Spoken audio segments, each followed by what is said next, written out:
Selamat datang di Deep Dive kita kali ini.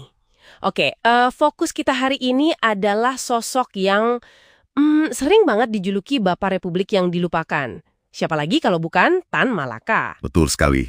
Dan sumber kita kali ini penting ya. Kita pakai kompilasi mendalam dari seri buku Tempo tentang Bapak Bangsa. Jadi cukup kredibel lah ya. Iya, kredibel banget. Nah, misi kita di sini ya gitu deh, kita mau coba bongkar lapisan-lapisan sosok Tan Malaka ini. Kan kompleks banget ya orangnya. Kompleks. Pemikirannya itu loh katanya jauh melampaui zamannya. Terus petualangan internasionalnya itu juga gila sih. Belum lagi perannya dalam kemerdekaan. Penting tapi ya itu kontroversial juga.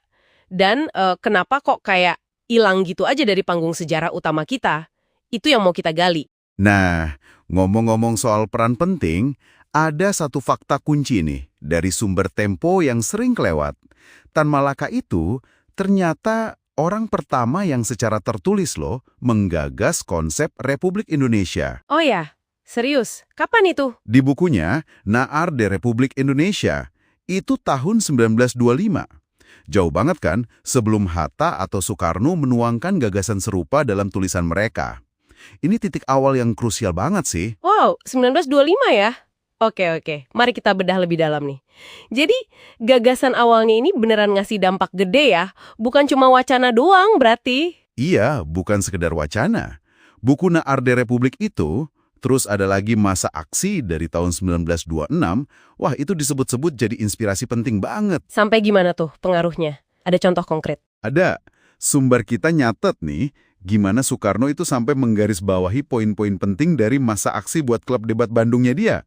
Kebayang gak sih? Pengaruhnya sampai segitunya. Gila, berarti pemikirannya nyebar ya? Nggak cuma di kalangan politik aja dong? Kayaknya sih meluas ya, bahkan sampai ke ranah seni coba. Katanya nih, W.R. Supratman itu terinspirasi dari bagian akhir Masa Aksi pas nulis lirik Indonesia Tanah Tumpah Darahku. Wah, yang buat lagu Indonesia Raya itu. Beneran? Iya, katanya gitu. Ini nunjukin betapa pemikiran Tan Malaka bisa ngeresonansi kuat banget, padahal dia lagi di pengasingan waktu itu. Gitu. Oke, dari pemikiran kita geser ke fase petualangan internasionalnya. Ini kalau dibaca detailnya di sumber kita, aduh, rasanya kayak nonton film spionase beneran deh. Iya ya, dia kan tokoh komunis internasional, Kominter itu.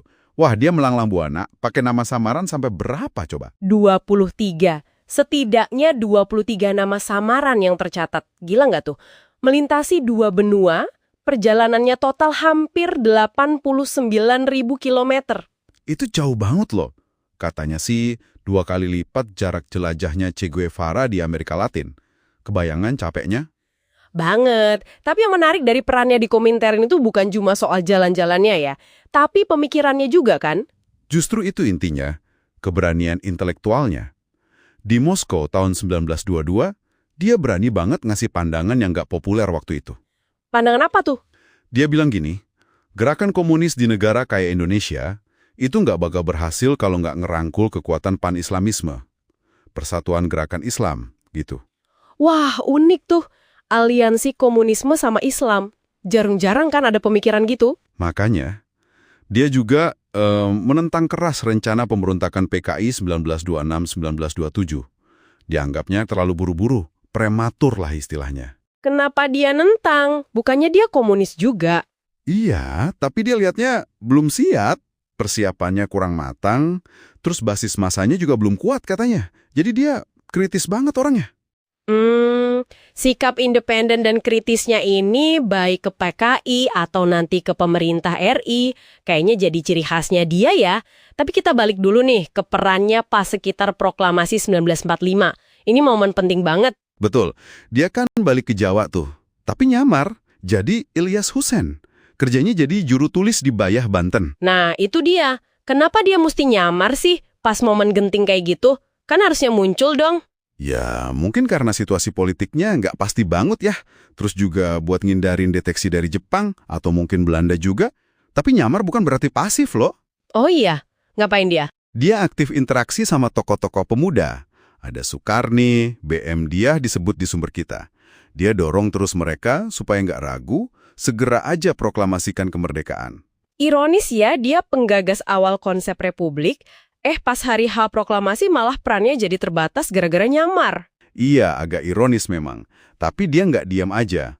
Sumber Tempo ini ngungkap perannya di balik layar rapat raksasa IKADA 19 September 1945. Oh, rapat IKD yang gede banget itu ya, yang nunjukin dukungan massa pertama ke Republik? Betul, dan nyari bukti visual dia ada di situ aja, itu butuh riset bertahun-tahun loh oleh sejarawan Harry Pueze. Susah banget nyarinya. Terus ketemu akhirnya? Ketemu. Akhirnya ada foto dia lagi jalan di samping Soekarno. Cirinya khas banget, pakai topi perkebunan sama celana selututnya itu. Wah, keren banget bisa ketemu buktinya. Terus ada lagi nih yang menarik, soal testamen politik Soekarno. Itu gimana ceritanya? Nah, itu juga episode unik. Jadi konon ada surat wasiat rahasia dari Soekarno. Isinya nunjuk Tan Malaka sama 3 tokoh lain sebagai penerus kalau Soekarno Hatta kenapa-kenapa. Serius? Berarti Soekarno ngakuin kapasitas Tan Malaka dong? Kayaknya gitu, ada pengakuan lah ya. Meskipun testamen itu akhirnya jadi polemik, terus kabarnya dibakar sama Soekarno sendiri. Jadi ya simpang siur juga.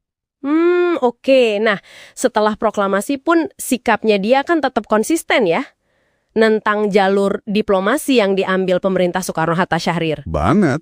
Lewat wadah Persatuan Perjuangan, dia pokoknya ngotot, minta pengakuan kemerdekaan 100% dulu, baru boleh ada perundingan. Nggak mau kompromi. Keras banget ya sikapnya. Dan itu yang bikin dia ditangkap pemerintah Republik sendiri kan? Iya. Ujungnya dia ditangkap, dipenjara lebih dari 2 tahun. Tanpa proses pengadilan lagi.